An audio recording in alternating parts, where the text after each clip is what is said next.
That's good. Hey everyone, so today I'm going to show you in Premiere Pro how you can create those black cinematic bars that you see in all the movies and sometimes on TV. It's super easy to do in Premiere Pro, but there's a few ways you can do it and some ways that you shouldn't do it.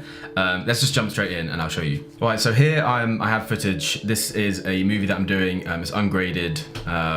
So this isn't actually the entire movie, because if it is like 3 seconds, it's not the best length. So this is basically 16:9. This is how it was shot on the Arri camera. You can go into YouTube like this and you can go to TV like this. This is fine as it is.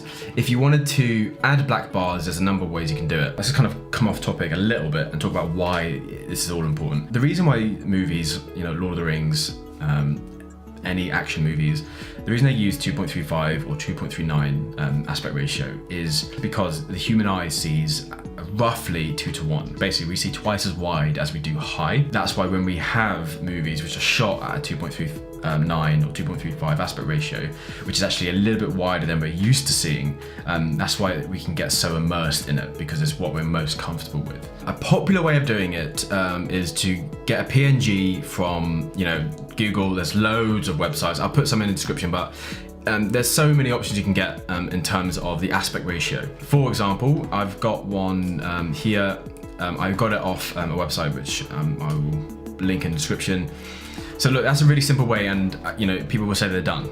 You can see that here, the top and below, there is cinematic black bars. And the good thing about this is now I can go into the edit effects controls, and let's just say if it was a closer image and I was cutting off eyes or mouth or anything, I can just scale this up and down. There is an issue with using this method though. These black bars are actually part of the video, so you can have some artifacts with that. 99.9% of the time it's fine. Like if you're gonna put it on YouTube, which most people will, it is totally fine. The other negative is you can't do anything with these black bars. So let's say if you wanted to scale these, you could scale them to like a 1.85, as I'm kind of doing now. That's roughly what it would look like. But you couldn't have really any movement, because if you come further in, this looks a bit weird. That is one option, and 99% of the time that'll work, and it's super quick. The other option you have is to go into Photoshop, and then you can actually just make the bars yourself. Let's just call this black bars. Cool. Okay, so let's go into pixels. It's going to be 1920 for HD. If it's going to be 4K, it's going to be 4096. There's other options of that, but let's just say 1920 is going to be the width. Now the height would usually be 1080. That is going to be your standard 16:9. If you're going to be using the aspect ratio of 2.35 or 2.39 to 1, all you have to do is you take 1920 and divide that by the bigger number, so 2.35 or 2.39 or 1.85. In this case, I'm going to do 2.35, and that basically comes to 817 pixels. Now you can kind of see like that looks quite wide, right? So this now is actually done. You can actually save this as, let's just call it black bars 1920 x 817 film, and let's save as a PNG. Go to save. Yeah, that's all fine. Okay, now what we can do is go into Premiere Pro, and we can actually pull this image, import it. Okay, so now it's in our project. If we bring it down, now this time obviously it's going to be over the image. So if you want to bring up our footage over it, and now nothing's going to be there, and you're going to be a bit like, no, I can't see it. But what you could do with this is then take an adjustment layer. So new adjustment layer, and just leave that as it is, 1920 by 1080, because that is the footage I'm using. Bring that over the top. On the adjustment layer, I'm gonna bring in crop. What crop does is, if I just bring this all the way down, you can kind of see what's happening here, and then you make it super wide. Then you just pull this down until you kind of hit the white of the bar. Let's just call it there. So that's 12, that's fine. And then you can do the same with the other one below. If you want, you can go a little bit further down just to see. Yeah, 12. Yeah, okay. Look, 12 or 13. Let's just call it 12. That's all great. So then you can move this out the way, which is the white bar. Obviously, after you do it, you'll be able to know that, okay, it's going to be 12, 13, or 14. So you don't have to have this this white video. This is actually my favorite way to use black bars in videos for YouTube, and I'll explain.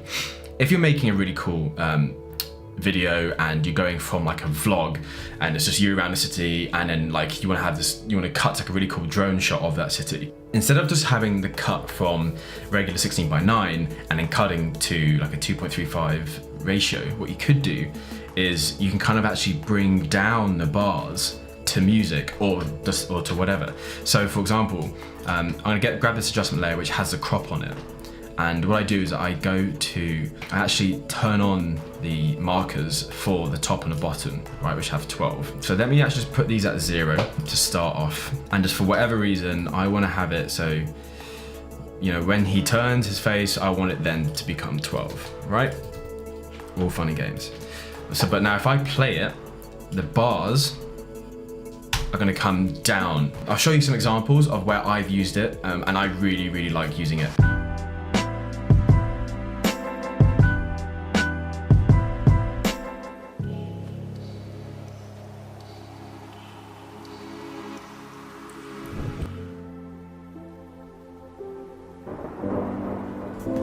It's fun, right? That is like my favorite way to do it, and it is really quick. But again, I'll go back to what I said before. These black bars are always going to be artifacts of the video because you're just adding it onto a video. It's not actually like this. This area of the video isn't what's going to be exported. This entire 1920 by 1080 will be exported, but it will just be cropped. So I think that's quite important. Now, the best actual way to do it is actually by creating a new sequence. I've created one here just to show you what I'm sort of talking about, and it's super wide. This is a 2.35:1 aspect ratio. But I'm going to make a new one for you. So I'm going to go to File, New Sequence, or it's Command N on Mac or Control N.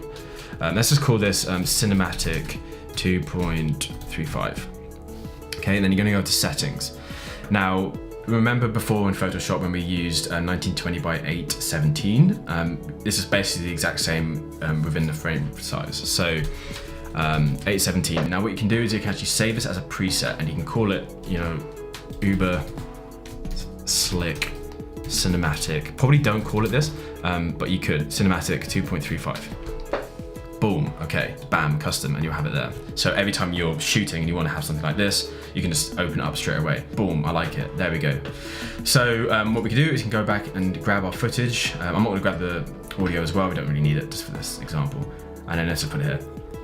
So it's gonna ask you if you, because the clip is gonna mismatch because obviously it's shot on a 1920 by 1080. Just forget about it, keep existing settings, go over to it here.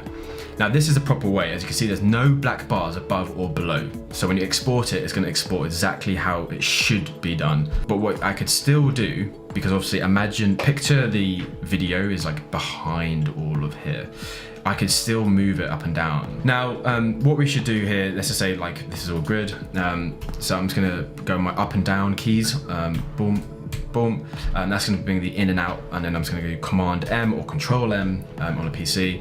And that's going to bring me to export settings. All I'm going to talk about here is basically just what you need to know. So width 1920 by 816, that means it's going to be 2.39 or 2.35, it's going to be roughly the same. Just make sure the frame rate, all that sort of stuff is all nice and good. Render at maximum depth. And then again, I'm not going to go into like bitrate settings, but this will be the example. And then you can go to Cinematic 2.35 test. Okay, I'm going to save that. And then I'm just going to export this. Right, boom, we're done. So I'm going to show you two examples. This is the true exported version. You can see this is just like using QuickTime Player how wide it is, and this is why this is like so much fun. Now, if I show you the original file, which is going to be 16 by 9, you can see it's like a lot wider. You can see it just in the corner here. It's a lot wider. Now, if I exported this one here and turn this on, and let's go to Command M. So I'm going to call this Cinematic. 2.35, let's just put test 2. Okay, save it. Okay, let me show you these two examples now. So we have both of these in here. Here's Cinematic Test 2. So you can see that it's still as wide as 16 by 9. It's just that there's bars here, right? Now compare that to proper test. Now these black bars are part of the video.